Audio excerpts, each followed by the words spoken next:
বন্ধুরা এলোমেলো মুঠো ভরে নিয়ে এলো আনকোড়া সূর্যের লাল। কলেজের ঘাসে ঘাসে হুল্লোড় ক্যাম্পাসে এক মুঠো ছুটির সকাল। কবিতা আমার মোটেও আসে না, প্লিজ কিছু মনে করবেন না, কিন্তু লাইনগুলো দেখে আর লোভ সামলাতে পারলাম না, বলতেই হলো, কারণ ভীষণ মিল ছিল লাইনগুলোর সাথে আমাদের এই দুদিন ছুটির।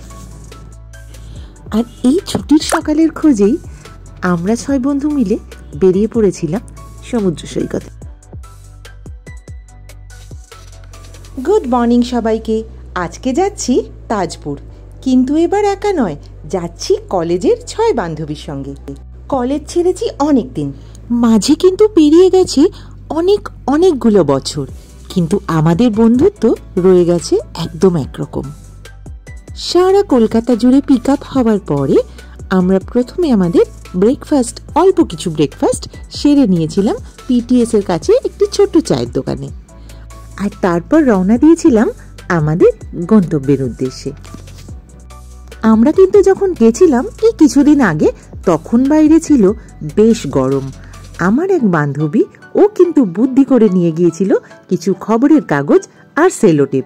প্রথমে শুনে আমরা কিন্তু বেশ হেসেছিলাম, তারপর যখন গাড়ির ভিতরে রোদ আসছিল আর ও গাড়ির কাঁচে কাগজ সেলোটেপ লাগিয়ে সবার মুখে রোদটা আটকে দিয়েছিল, তখন কিন্তু ওকে থ্যাংক ইউ বলার সঙ্গে সঙ্গে এটাই ভেবে রেখেছিলাম যে এই টিপটা আপনাদের সবার সঙ্গে শেয়ার করতেই হবে। আমাদের প্রথম হল্ট ছিল শেরে বেঙ্গল হোটেলে। ওখানে যাওয়ার পর আমরা আবার একটুখানি সাউথ ইন্ডিয়ান কিছু প্ল্যাটার নিয়ে শেয়ার করে খেয়ে নিলাম, কারণ একটু খিদে সবারই পেয়েছিল। নিয়ে নিয়েছিলাম কিছু জল, কিছু স্ন্যাক্স আইটেম, যেগুলো আমাদের রাস্তায় লাগতেই পারে। তো তারপরে আমাদের আবার জার্নি শুরু হলো। শেরে পাঞ্জাবের কোলাহলটা এড়ানোর জন্য গত 2-1 বার আমরা কিন্তু অন্যান্য অনেকগুলো হোটেলে ট্রাই করলাম। শেরে বেঙ্গল তার মধ্যে অন্যতম, খাবার বেশ ভালো। এরপর রাস্তায় যে অভিনব জিনিসটা দেখতে পেলাম সেটা হচ্ছে এই গরমে দুপুরবেলা বর যাচ্ছে বিয়ে করতে, আর সঙ্গে নাচতে নাচতে যাচ্ছে বরযাত্রী। কজন যে সুস্থ শরীরে বিয়ে বাড়ি গিয়ে পৌঁছাবে কে জানে। কলকাতা থেকে দীঘা, মন্দারমণি, তাজপুর এর আগেও আমি ভিডিওতে বলেছি, রুট নিয়ে নতুন করে বলার কিছু নেই। বাঙালি এতবার এই রাস্তায় গেছে যে এটা কিন্তু মোটামুটি সবার চেনাশোনা এখন, তাই জন্য রাস্তা নিয়ে আর বিশেষ কিছু বললাম না। আর বিশ্বাস করুন, বলার মতো অবস্থাও ছিলাম না। এত আড্ডা, এত হাসি, এত গল্প, অনেক দিনের জমা গল্পগুলো যেন শেষই হতে চাইছিল না। আর গল্প করতে করতে কখন যে তাজপুরের রাস্তায় ঢুকে পড়েছিলাম খেয়ালই নেই। আর দেখলাম তাজপুরের রাস্তা, যেটা আগে বেশ খারাপ ছিল, ভীষণ সুন্দর করে দিয়েছে এখন। তাজপুরে আমাদের এবারের গন্তব্য ছিল লেক ভিউ রিসর্ট। রিসর্টের নাম্বার, ডিরেকশন সব আমি ডেসক্রিপশন বক্সে শেয়ার করে দিলাম। রিসর্টে ঢোকার রাস্তাটা খুব সুন্দর, পুরো গাছ দিয়ে ঘেরা, আর সন্ধেবেলা তো আরও সুন্দর লাগে, কারণ পুরো রিসর্টটা থেকে আলো দিয়ে সাজানো। সোজা এসে উপস্থিত হলাম রিসর্টের অফিস ঘরের সামনে। আমাদের পৌঁছতে বেজেছিল প্রায় বেলা 1টা। নেসেসারি ডকুমেন্টেশন সেরে আমরা প্রথমেই চলে গেছিলাম রুমে, কারণ এতটা জার্নি করে এসে আমাদের খুব টায়ার্ড লাগছিল। এবার একটু রুম ট্যুর সম্বন্ধে আপনাদের বলি। আমরা নিয়েছিলাম এসি ডিলাক্স রুম, এছাড়া ডিলাক্স কটেজও অ্যাভেলেবেল। এই রুমের ট্যারিফ ছিল প্রায় 2500 টাকার মতো। এখানে নর্মাল স্ট্যান্ডার্ড রুম, ভালো রুম ছিল, sofa, centre table, TV, AC, বড় আয়না, কাবার্ড, সব কিছুই ঠিকঠাক ছিল। এবং যেটা আমাদের ক্ষেত্রে সুবিধা হয়েছিল, আমরা যেহেতু 6 জন গিয়েছিলাম, আমরা 2টো রুম নিয়েছিলাম এবং তাতে ওরা 3 জন করে থাকতে অ্যালাউ করেছিল। খুব টায়ার্ড ছিলাম আর প্রচুর খিদে পেয়েছিল বলে আমরা কিন্তু গিয়েই সেরে নিয়েছিলাম আমাদের লাঞ্চ। একদম ঘরোয়া খাবার আমরা অর্ডার করেছিলাম, দাম ভীষণ রিজনেবল। ভাত, ডাল, আলু ভাজা, তরকারি, যে যেরকম মাছ খাবে, পমফ্রেট ছিল, ভেটকি ছিল, ইলিশ ছিল, সেগুলো সবই অ্যাভেলেবেল ছিল। রুই কাতলা তো নর্মাল থাকেই সব সময়, চিংড়ি মাছ ছিল। তো দামেরও খুব একদম রিজনেবল প্রাইসে ওদের লাঞ্চ অপশনসগুলো ছিল। রিসর্টের ভেতরে কিন্তু আছে এরকম বড় বড় 2টো লেক, আর এই লেকের মধ্যে রয়েছে বোটিংয়ের ব্যবস্থা, প্যাডেল বোটিং। যেটা অ্যাভেলেবেল থাকে বিকেলবেলা 4টে থেকে 6টার মধ্যে। এছাড়া রিসর্টের এই সুন্দর গেস্টগুলোও ছিল, যারা আমাদের সঙ্গে বেশ অনেকক্ষণ আশেপাশে ঘোরাঘুরি করলো। সকালবেলা আমরা টায়ার্ড থাকা, কিন্তু সুইমিং পুল আমরা সকালে অ্যাভেল করিনি, সেটা সকাল 10টা থেকে 3টে পর্যন্ত সুইমিং পুল কিন্তু অ্যাভেল করা যেতেই পারে। এছাড়া বিকেলের সময় হচ্ছে বিকেল 5টা থেকে 8টা। রিসর্টের একটা ওভারঅল ভিউ আমি আপনাদের দেখানোর চেষ্টা করছি। মিডিয়াম বাজেটে বেশ সুন্দর পরিষ্কার পরিচ্ছন্ন রিসর্ট, একদম খুব হাই লেভেলের লাক্সারি আপনি কিন্তু এই রিসর্টে পাবেন না, কিন্তু যেটা পাবেন সেটা হচ্ছে নেচার। ভিতরে দুটো বড় বড় লেক, প্রচুর গাছ, সব মিলিয়ে আমাদের কিন্তু একদিনের স্টেটা খুব সুন্দর লেগেছে।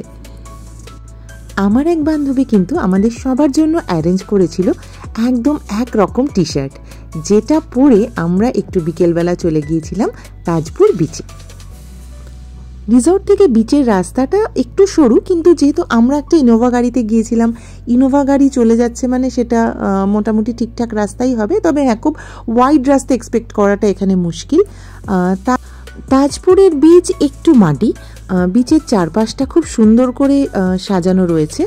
এখানে চান করাটা খুব একটা উপযুক্ত হবে না, তবে বিচে বসে আপনি সময় কাটানোর জন্য যথেষ্ট সুন্দর ব্যবস্থা রয়েছে। আর যথারীতি বিচে এসে শুরু হয়ে গেছিল আমাদের ফটো সেশন। যতই গরম বাইরে থাক না কেন, দেখবেন সমুদ্রের পাড়ের ওই হাওয়াটাতে কিন্তু গরমটা একদম ফিল হয় না। সুতরাং বিচে আমরা প্রচুর ফটো তুললাম, প্রচুর ভিডিও করলাম। কর্মসূত্রে এখন আমরা সবাই থাকি ব্যস্ত, কেউ কেউ আছি এখানে, কেউ থাকে প্রবাসে। রোজ আমাদের দেখা হয় না, কিন্তু কথা হয় রেগুলারলি ফোনে, হোয়াটসঅ্যাপে।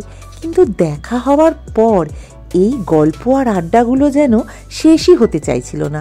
ফিরে গেছিলাম কোন সেই ছোটবেলায়। আর আড্ডা শেষে বাঙালি জীবনের অপরিহার্য অঙ্গ হলো এক কাপ চা। তো সেই চাটা খেয়ে আমরা আবার ফিরলাম রিসর্টে। আর সন্ধেবেলা রিসর্টের রূপ কিন্তু ছিল একদম আলাদা। সকালে বলেছিলাম না যে রিসর্টটা খুব সুন্দরভাবে আলো দিয়ে সাজানো থাকে।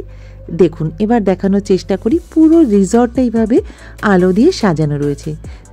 সুইমিং পুলের আলোগুলো বেশ মাঝে মাঝে চেঞ্জ হচ্ছিল। যে দুটো লেক আছে রিসর্টের ভিতরে, তার চারিপাশটাও আলো দিয়ে খুব সুন্দর করে সাজানো ছিল।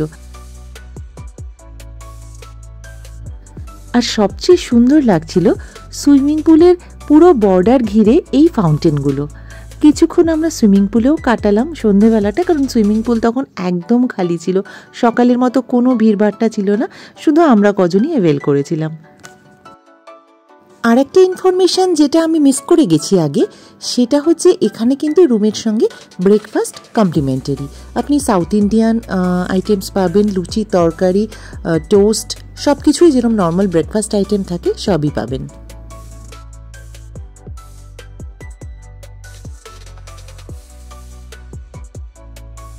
এরপর সন্ধ্যেবেলা আমরা আমাদের রুমে এসে আরেক রাউন্ড জমাটি আড্ডা মারলাম। সঙ্গে ছিল রিসর্টের ফাটাফাটি টেস্টওয়ালা ফিশ ফিঙ্গার আর চিকেন পকোড়া।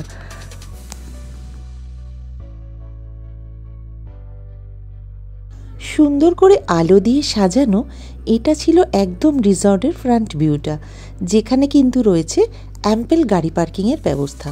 আপনারা পার্সোনাল গাড়ি নিয়ে এলে কিন্তু পার্কিংয়ের কোনো রকম অসুবিধা নেই।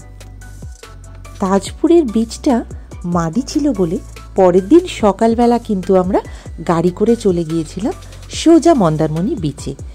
এইখান থেকে মন্দারমণি বিচের ডিস্টেন্স ছিল মাত্র 8 কিলোমিটার।